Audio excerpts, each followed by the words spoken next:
என்ன விட்டுருங்க பாஸ், என்ன விட்டுருங்க என்று அவன் கெஞ்சி கொண்டிருக்க அவினாஷ் காதை குடைந்தபடி, எதுக்கு இப்ப நொய் நொயின்னு கொசு மாதிரி கத்திக்கிட்டே இருக்க? முதல்ல உன் நாக்கு தான் வெட்டணும். இந்த நாக்கு தானே என்ன போலீஸ் கிட்ட போட்டு கொடுத்துச்சு. இனிமே இந்த நாக்கு உனக்கு சொந்தம் இல்ல என்று அவினாஷ் அவனை முறைத்தபடி கத்தியோடு அவனை நெருங்கினான். இனி அவனிடம் கெஞ்சி எந்த பயனும் இல்லை என்பதை உணர்ந்து கொண்ட அந்த நபர் நடுங்கியபடி சருகுகள் மீது தவழ்ந்து தவழ்ந்து நகர்ந்தார். ஒரு சில நிமிடத்தில் அந்த காடை அதிரும்படியான அலறல் சத்தம் கேட்டது. பின் அவினாஷ் அங்கிருந்த கட்டிலில் கால் மேல் கால் போட்டு உட்கார்ந்து சிகரெட்டை பற்ற வைத்தான். அவன் கை முழுவதும் இரத்தக்கரை படிந்திருந்தது.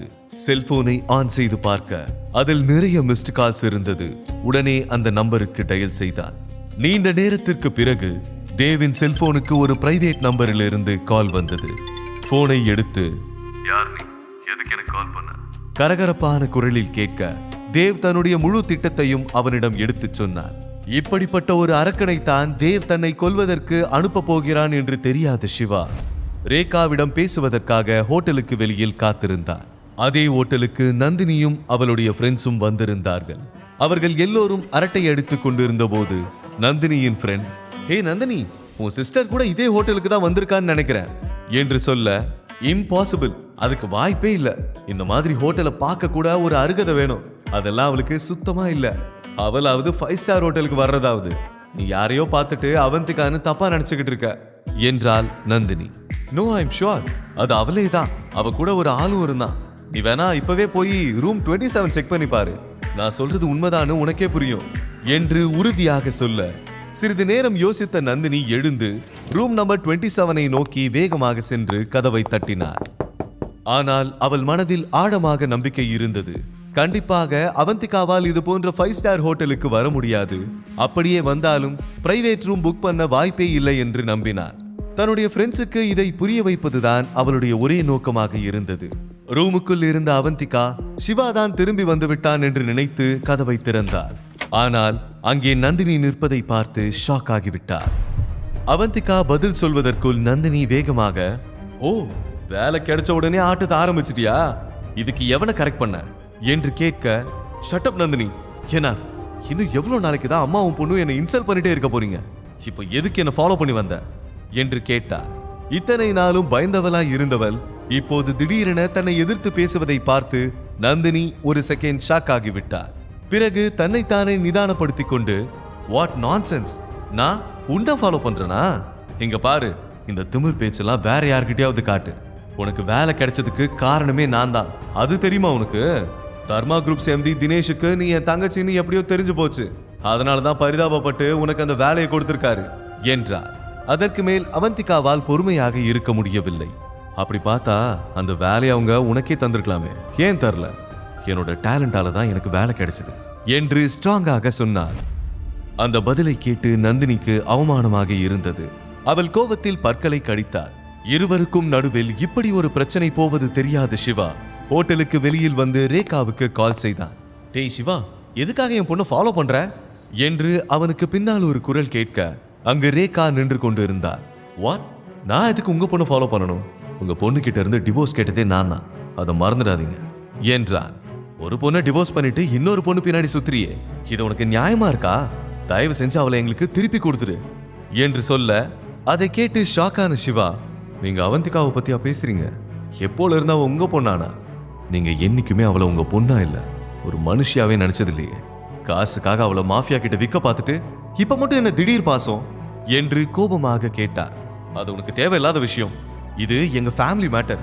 எங்களுக்குள்ள 1000 பிரச்சனை இருக்கலாம், ஆனா அவ சுப்ரீம் ஃபேமிலியை சேர்ந்தவ. இதை யாராலையும் மாத்த முடியாது.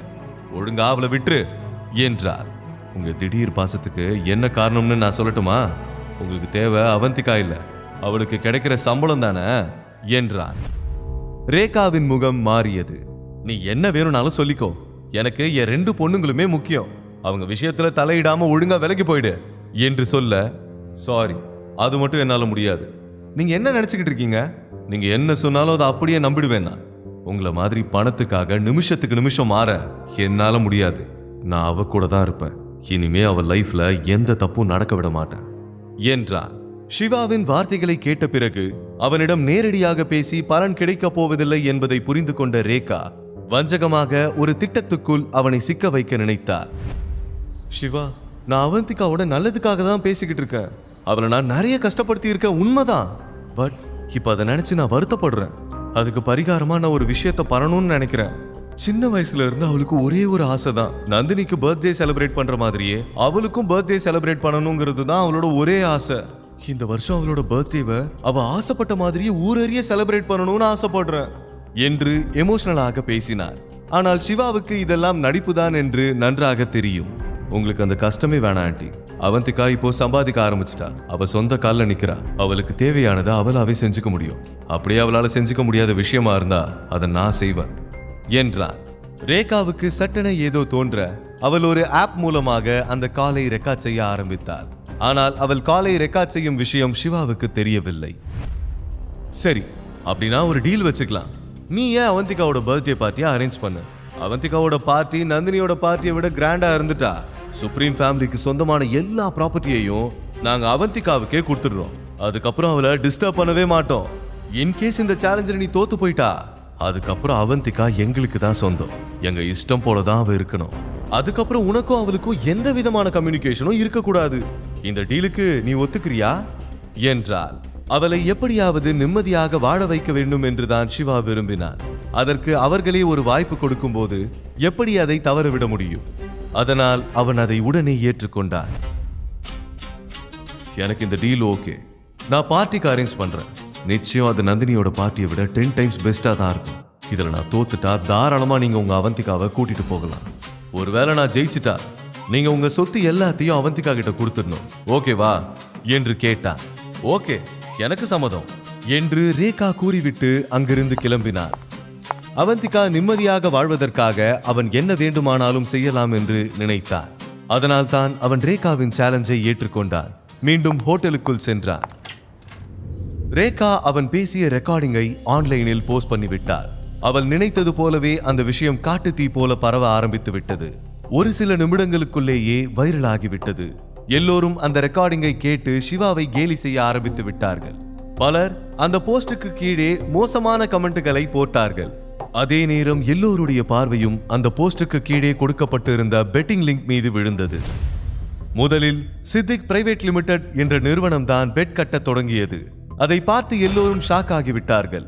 ஏனென்றால் சித்திக் நிறுவனம் மிகப்பெரிய நிறுவனம். அவர்களை இன்வெஸ்ட் செய்வதை பார்த்த பிறகு ஆட்டம் சூடு பிடிக்க ஆரம்பித்து விட்டது. ஆயிரக்கணக்கான மக்கள் ஒருவர் பின் ஒருவராக பெட் கட்ட தயாராக இருந்தார்கள். எல்லோரும் சுப்ரீம் ஃபேமிலிக்கு ஆதரவாகத்தான் பணம் கட்ட நினைத்தார்கள். மேலும் இந்த பெட்டின் மூலம் எல்லோரும் பணம் சம்பாதிக்க வேண்டும் என்று கனவு கண்டார்கள். சென்னையின் மிகப்பெரிய பணக்கார குடும்பங்கள் கூட இதில் பணம் கட்ட ஆரம்பித்து விட்டார்கள். இந்த விஷயம் மிகவும் வைரல் ஆகிவிட்டது.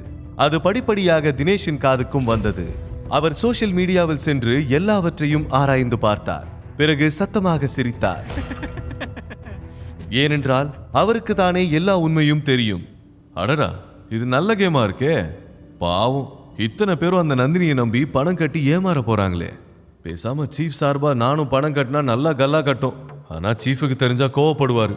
எனிவே, நந்தினியை நம்பி பெட் கட்டினவங்களுக்கு சரியான அடி விழ போகுது என்று நினைத்து சிரித்தார். இந்த நியூஸ் வைரலாகி மும்பையில் இருப்பவர்களையும் சென்று சேர்ந்தது. சோசியல் மீடியாவில் சிவமகேஸ்வரன் என்ற பெயரை பார்த்தவுடன் மும்பையை சேர்ந்த ஒருவர் தினேஷுக்கு கால் செய்து, மிஸ்டர் தினேஷ், ஆன்லைன்ல சிவமகேஸ்வரனுக்கும் சுப்ரீம் ஃபேமிலியை சேர்ந்த ரேகாவுக்கும் நடுவுல தான் ஒரு சேலஞ்ச் போயிட்டு இருக்கு. அது உங்களுக்கு தெரியுமா? இந்த நியூஸ் தான் இன்னைக்கு சோசியல் மீடியால ரொம்ப வைரலா போயிட்டு இருக்கு. எல்லாருமே அந்த சேலஞ்சில் யார் வின் பண்ணுவாங்கன்னு பெட் கட்டிட்டு இருக்காங்க. அங்க என்ன நடக்குது? எதுக்காக சிவா இந்த மாதிரி ஒருத்தரோட பெட் கட்டணும்? அது நிஜமாவே நம்ம சிவா தானா என்று கேட்க தினேஷ் கூலாக, இதுக்கு என்னால ஒரே ஒரு பதில் தான் சொல்ல முடியும். Just wait for December 28. உண்மை என்னன்னு உங்களுக்கு அன்னைக்கு தெரியும் என்று சொல்லிவிட்டு போனை வைத்தார். பிறகு சிவாவுக்கு டயல் செய்தார். அப்போதுதான் சிவா தாஜ் கோரமண்டல் ஹோட்டலில் ரூம் நம்பர் 27 நோக்கி போய்க் கொண்டிருந்தார். போனை அட்டென்ட் செய்து காதில் வைக்க, சீஃப், மும்பைல இருந்து கால் மேல கால் வந்துகிட்டே இருக்கு சீஃப். எல்லாருமே இன்டர்நெட்ல வைரலா போயிட்டு இருக்க உங்க ஆடியோ பத்தி தான் கேக்குறாங்க. மிஸ்ஸஸ் ரேகா நீங்களும் அவங்களும் சேலஞ்ச் பண்ணிக்கிட்ட ரெக்கார்டிங்க இன்டர்நெட்ல அப்லோட் பண்ணியிருக்காங்க. அதுல உங்க வாய்ஸை கேட்டுட்டு அது நீங்க தானே சந்தேகப்படுறாங்க. நான் அவங்க கிட்ட எதுவும் சொல்லிக்கல, பட் அவங்களுக்கு டவுட் வந்துருச்சு. அவங்க கிட்ட டிசம்பர் 28 வரைக்கும் வெயிட் பண்ண சொல்லியிருக்கேன் என்றார். சிவா கூலாக, டோன்ட் வரி தினேஷ், இந்த கேம் சீக்கிரமாவே ஒரு முடிவுக்கு வரப்போகுது என்றான். அப்புறம் இன்னொரு விஷயம் சீஃப், அந்த ஆடியோ கூட ஒரு பெட்டிங் லிங்கை டேக் பண்ணிருக்காங்க. இதுல யார் வின் பண்ண போறாங்கன்னு பெட்டிங் போயிட்டு இருக்கு. அதுலயும் குறிப்பா சித்திக்னு ஒரு மிகப்பெரிய கம்பெனியே இதுல பெட் கட்டி இருக்காங்க என்று சொல்ல, அவ்வளோ பெரிய கம்பெனி எதுக்காக இது மாதிரி விஷயத்துல தலையிடுறாங்க? நிஜமாவே அவங்க பணம் சம்பாதிக்க தான் பந்தயம் கட்டியிருக்காங்களா, இல்ல இதுக்கு பின்னாடி வேற ஏதாவது ரீசன் இருக்கான்னு கொஞ்சம் கண்டுபிடிச்சு சொல்லுங்க தினேஷ். முழு கதையையும் கேட்டு மகிழ பாக்கெட் FM ஏபி டவுன்லோட் செய்யுங்கள். லிங்க் டிஸ்கிரிப்ஷனில் கொடுக்கப்பட்டுள்ளது.